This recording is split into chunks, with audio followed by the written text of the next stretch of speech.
Everyone can remember certain events in their life that happened. 9/11, the death of Princess Diana, and the 2012 London Olympics.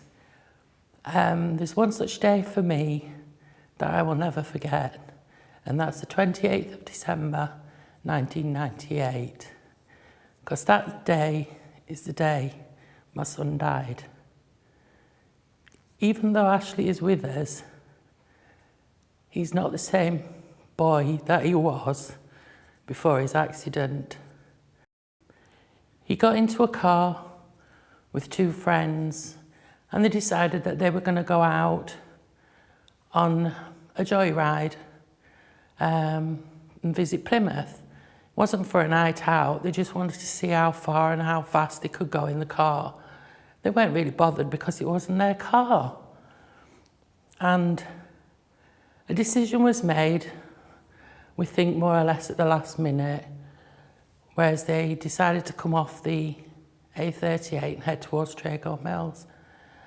Whereas the car took the corner too fast, the wheels clipped a curb, and the car spun out of control across the road, through a fence, into a field, and ended up against a tree. Ashley was in the back of the car, not wearing a seatbelt. He kind of like was lifted out of his seat and his head hit the roof of the car. The two other boys that was in the car with him got out with just a few cuts and bruises, but they decided they needed to take Ashley out of the car. So they pulled him out of the car and dragged him across the field and across the road, flagged down a car, and proceeded to throw him in the back of the car. But by that time, somebody had called for an ambulance and he was taken to Torbay Hospital. But his injuries were too severe and was then taken to Derriford Hospital. They had to remove a portion of his skull on his right side so that his brain could swell. His brain was swelling too much and he'd had nowhere to go, so he'd had to go somewhere. So they took the skull plate off, but he was left in a coma. He got a tracheotomy, so he was breathing through that. He had no bodily functions and was just laid in the bed. When he finally came round, it wasn't Ashley. You could tell it wasn't Ashley, it wasn't the little boy that we knew.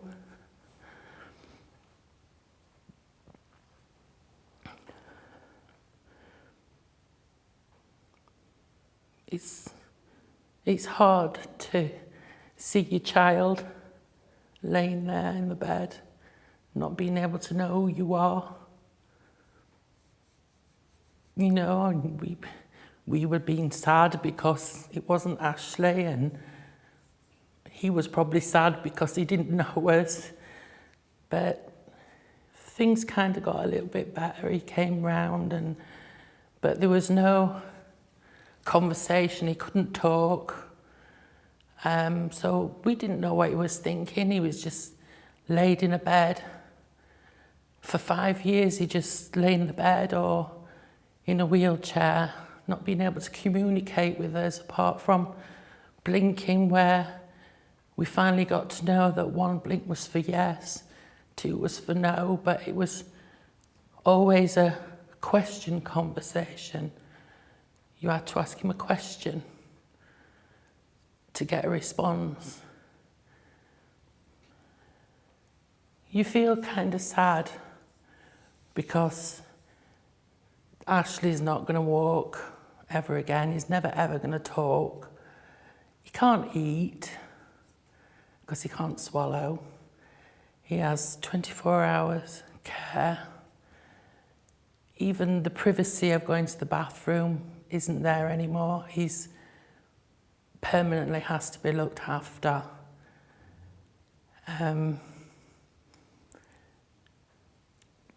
You kind of like wish that he was going to walk in the door and everything was going to be all right.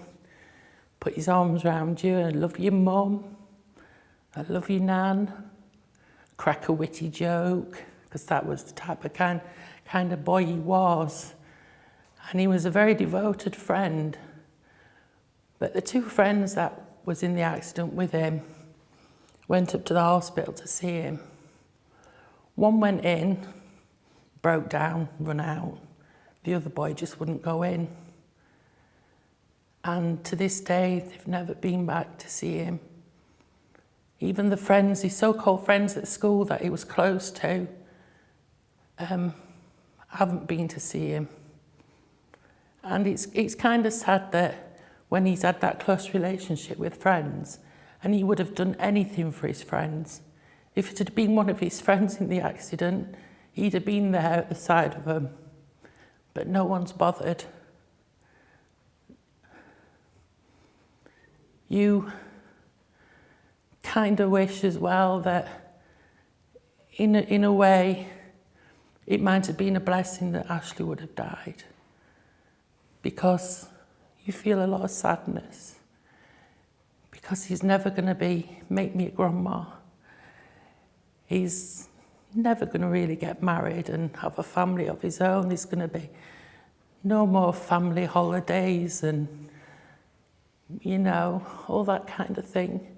And it's really sad because he'll never experience it himself.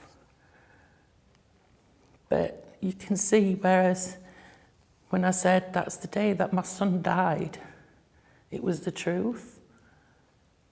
Because we live with it every day. We live with what happened. And you always wonder, was it something I did? Did I do something wrong? You know it isn't your fault, but you blame yourself for what happened. If I'd been there, if I'd have done this, he wouldn't have got into the car.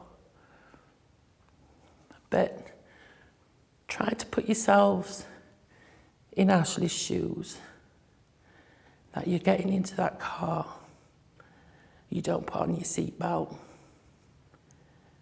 you head off somewhere crazy and you crash the car. The next thing you know, you're in that hospital, you're in a coma, you're never going to be able to do anything for yourself again. And then just take a moment and imagine that you are Ashley and that I am your mum telling your story.